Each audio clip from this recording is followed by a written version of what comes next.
Hi guys, this is Lada from astrolada.com with your April 2019 video horoscopes for each of the 12 signs. And April is going to be an extremely dynamic month. Guys, till the 20th of April we have absolutely no fixed signs. Planets are, in changeable, mutable signs, so there'll be a lot of fluidity, a lot of changes that are happening, but we have a powerful alignment that happens so rarely. That's happening in April. We're going to have 4 planets in their own sign, or sign of exaltation. It will be powerful manifesting time, but with a lot of changes. So it's not going to be fixed, it's not going to be fluid, but some tremendous amazing results can happen. So I'm going to lead you sign by sign through each one of those influences. For each sign, I just wanted to let you know that we're starting a predictive course with Victor. Victor is an astrologer everyone probably knows already from the channel. He had the best-selling course ever. I mean, we saw like 300 places, and about 100 people came and said we want him to teach predictive techniques, everything he knows, because he has like a 90% predictive success, which is so rare. I mean, anything above 50 is amazing. So he decided that he's going to teach all his techniques, which are based on classical astrology, classical predictive techniques used by the ancient people, and he's going to do it in 10 weeks module, and it's going to be 40% off if you get your seat till the 17th of April. So it's only $300, otherwise it's around $500. So yes, like a course for the summer and the spring, guys. Really, I'm very excited about it, to learn about that as well. And we're also, don't forget to check our written horoscopes for April 2019, which is just $7.99, and it's 300 pages. It's like a textbook. I've done it with my teacher, all the aspects, transits. So after that, you can just use it even to learn astrology through it, because there's an explanation of all the possible combinations, what it means, so you can keep that as our astrology book of 300 pages with different meanings of planets and degrees. So that's an amazing piece of love, a work of love and effort. So check this out. So, all right, so let's start with the signs. Capricorn, April 2019. Guys, a really important period is starting for you. It might take basically 7-8 months actually till the start of next year, because now your planet, which rules you, Saturn, for the first time, I don't know in how many hundreds of years, is going to join both Pluto and the South Node. And it will culminate when Jupiter joins them as well next year.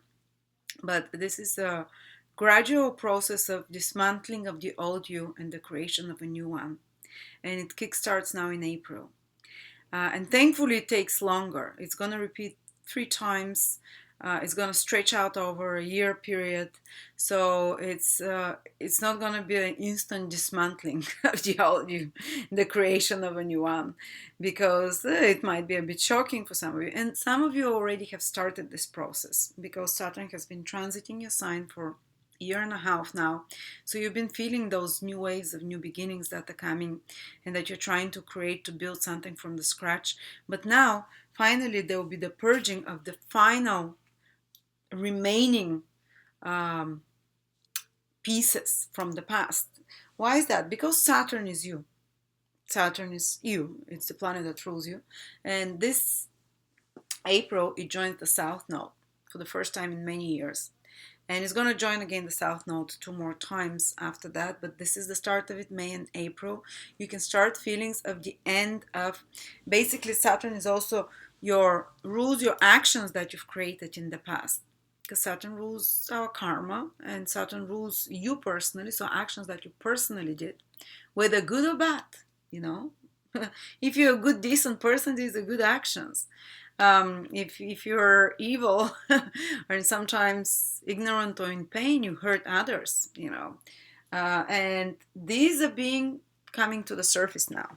You'll see the consequences. Many of you Capricorns, it's a bit more of a karmic time for you. You'll see the consequences of past actions, whether good or bad, and you let them go. So even if difficult things are happening, some of them might be coming from a past lifetimes. Don't blame yourself that, oh, I must have been a horrible person or whatever it is. Usually we make mistakes out of pain, out of ignorance. Very few people are purposefully evil. And a lot of people, when they're happening a lot of difficult things in their life, and I say, take this as a release of karma. You're cleaning up karma. Be grateful. Say, oh, one less, you've thrown out one more sand from your balloon, one less thing to be heavy on you. And they start thinking, oh, I must have been a horrible person because all those difficult things are happening, or those losses or whatever. This is the only way the soul learns, and usually it's not because you are a horrible person, it's because you were in pain yourself and you created and caused pain to another person inadvertently, or because of ignorance. So what's happening is now that a lot of the actions of Capricorns, they will see the results of those, and they might be even, and if you've been a good person, you can see the consequences. The South Node is the past lifetimes, this lifetime as well, the past. So they come to the surface, and you might find yourself thinking a lot more about the past in the coming couple of months, and reminiscing, or just those feelings and emotions coming to the surface. And they're directly connected with your own personal actions. And because the South Node is about letting go, and Pluto is there as well. So Pluto is connected to many past lifetimes, complexes and fears or traumas that we've experienced. Well, they'll come to the surface to be relieved now. And it might be like a physical symptom of some sort. Some of you might, for example, get like some give a simple example, some fever. Some of you might get some kind of a health state where they need to retreat a little bit to be calm, to be peaceful. It might affect the first house is the body, that you need to slow down for some reason for a couple of months, because all those things, this deep internal psychological processes are happening to you, and even they might be hidden to you. They're so deep, they're so alchemical, they're so magical in a sense that they're not easily understandable by the consciousness of a person going through them. And work with a psychologist might be fantastic, especially working on painful past life or painful early life experiences. Pluto is someone who can transform, someone like a shaman, like a psychologists. Nowadays we don't have shamans, we have psychologists, hypnotherapists, or shaman as well, or healer of some sort who can help release that pain from the past. I strongly advise you on such work this year, starting from April. It will be so successful. You will release so much, you excrete so much pain from your life, because Saturn is natural and Pluto is connected to the trauma, to the pain. And the South Node wants to excrete all those things. Pluto is trauma, pain, deep-seated fears from many lifetimes. Saturn is things that are holding us back because we're too fearful to move forward, because Saturn rules our misery as well, and the things that are keeping us stagnant and in one place. And our security structures as well. That's why when Saturn gets destroyed now by Pluto in the South Node, you can feel like so many structures of your life are being dismantled, they're falling apart. And Saturn is necessary. We need structures and things, but at certain periods, like a period has come now for you Capricorns, is to really dismantle some of those structures, to release, to let go, not to be afraid. Like I gave the example with Aquarius, it's like you've been holding on to the ledge and not letting go, and you're afraid because you don't know, it's dark. If you let go, how far is the fall? And you've been doing that for years, sometimes for lifetimes, but now you can no longer do it. Pluto and the South Node have come. They're telling you, release your grip. Saturn on the past, release your grip on your fears. Even if you fall down to your death, is less painful than sitting here in fear and just hanging. And of course, what happens is you release your grip, and it turns out you're just a foot away from the ground, and you're like, why didn't I do this earlier? But now something is going to push you to release. So there might be the loss or letting go of something, release of something, and making space for this new you to be reborn. Because Pluto is not only the planet of destruction, it's the planet of recreation and rebirth, and it's joining the South Node. It wants to destroy your past karma, the South Node, and your past attachment, Saturn, which continues over 1 year, not just now, and to reborn you on another level. So you might feel like so much lighter after this process. You might feel like your consciousness is, and give it a year, but now it is starting. You might feel like you're at a different level after that, and you wonder, how did I live in this self-imposed prison, But I was so afraid to let go. I was so afraid to dismantle those structures in my life because I was so self-identified with them. I've been carrying them for such a long time. I didn't think I can be something or someone else. And now is this process of dismantling, of releasing, and you're going to feel a great relief, honestly, when you let go and you fall and you see, oh, it's only 1 foot away from the ground. And the thing is, this whole space is being made for you here because Rahu is in the 7th house, and Rahu brings the new things for you. And it's making space, it's changing who you are, the direction of your life, your mission for house is that even your appearance, your body, your weight, your health, your self-identity, like a big empty distraction is happening, a big empty uh, uh, level 1 and cleansing of the pain. So Rahu can make space for happier relationships, and even someone like a relationship, like a partner, like an advisor can be part of the process of helping rebuild you. And for some of you, you know, we always keep attracting similar relationships until we're the same. And now, if you've been attracting always the same relationship patterns, it might be good patterns, but maybe it's something is changing now in you that's going to change your partner as well. You're going to see it so clearly how your partner is changing because you are shifting in a big way. How your business relationships with clients, likability to others, how you sell yourself to others, all of this, how you appreciate others and how others appreciate you. This is the 7th house. All of this is going to shift and grow. Rahu gives growth, like attract a better partner, attract better clients, attract better a more proper appreciation, but you have to let go of this old self first and those old structures, which is what this process is going to help you through. On another level, that's a long process starting now. And let's see more specifically this month what is happening. Some more specific predictions. Well, Jupiter is turning retrograde in your 12th house, Capricorn, and the 12th house is about expenses, and Jupiter is knowledge, understanding, insight, and you can feel like there is a reorganization, redirection, and change of your awareness and understanding about your spending. And that's not only spending of money, that might be you're giving too much time to someone, or you're wasting energy, you're wasting, it's like, they say work smart, not hard. And you start Jupiter in the 12th house of wastage will give you this really deeper understanding now to incorporate it when it's retrograde, of what it is that you're not working smart, where you're working just too hard, where you are just basically wasting energy. It's like trying to, the 12th house is, it has great influences as well, but one of the things is where do we waste things, and Jupiter will make you aware of it, and how you can change it, because retrograde planets is seeing something that doesn't work and fixing it. So where are your wastage of energy, of resources, of efforts? So you become aware of it, and it can feel like it's a little bit, effort that you have to make in that direction, but ultimately it's going to give 3 times better results after a retrograde planet. And also it means that if you're having some affairs connected to foreign countries, foreign relocation, residences in foreign place, import, export, these are all foreign things, or investment in foreign places, you might have to revise them. Or maybe if you've been thinking about such things but you never did them, say you were thinking of relocating or applying for this visa for abroad, or in starting some import-export, but you never did it, now retrograde period can return for you to start doing those things.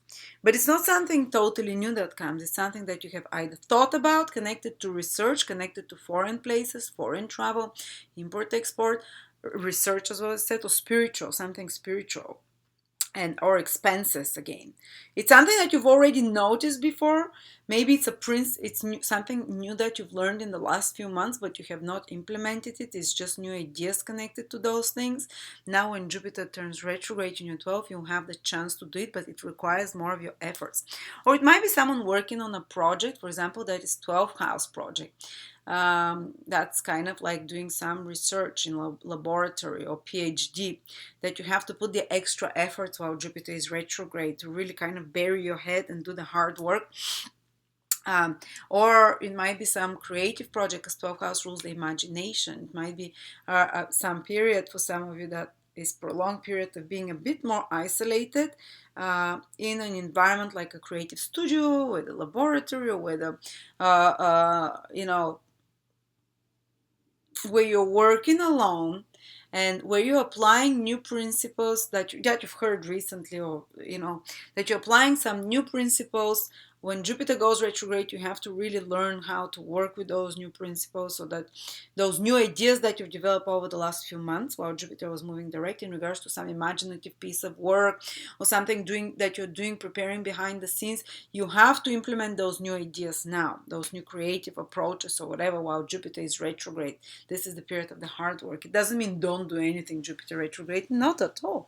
It means now you do the hard work. And you're going to have Capricorn, Venus, and Mercury in your third house till around the first 3 weeks of April. Good for communication. This is what saves you of any kind of hard situations, basically, your charm in communications. Because Mars in the sixth house till the middle of May can give you some trouble with colleagues, a bit more fighting, clashes of opinions, to be more feisty as well with people that annoying you. But what kind of saves you, it's those two benefics, Venus and Mercury in the third house. Your charm, your writing like a nice email, and or your skill in communication that you have a bit more access to now. And also it means that good things can come to you through the third house this month in April to around the 20th. A short trip, you know, you can manifest some good transportation system, or you can manifest some you can have pleasant trips. If you're planning any trips, do them now with two benefics in your third house. A good reach out through a marketing campaign, through a business meeting of some sort. It's good. It's very good for working in a small collaboration, team of people, because Venus and Mercury are quite agreeable. But Mars in the sixth house can create some problem, because the environment at the work is more competitive. So there is some focus, a lot of focus on mental work. The third and the sixth house are both connected to mental work, business administration, errands and duties that you have to use your logical brain to. And of course Mars makes it more active, makes you more willing to do and run a lot of errands, especially errands you've been postponing, and it's going to increase your workload. All those three planets, it's like Capricorn, your workload, your duties, daily responsibilities, they increase. The day becomes much more hectic with Saturn in the third, with Venus and Mercury. But you kind of have the right positive attitude to dealing with a lot of with a lot of those daily duties and routines as well. And again, Mars in the sixth house is just more motivational to work harder, but it usually gives extra work for us, especially one that is more of the sort that requires doing something over and over, you know.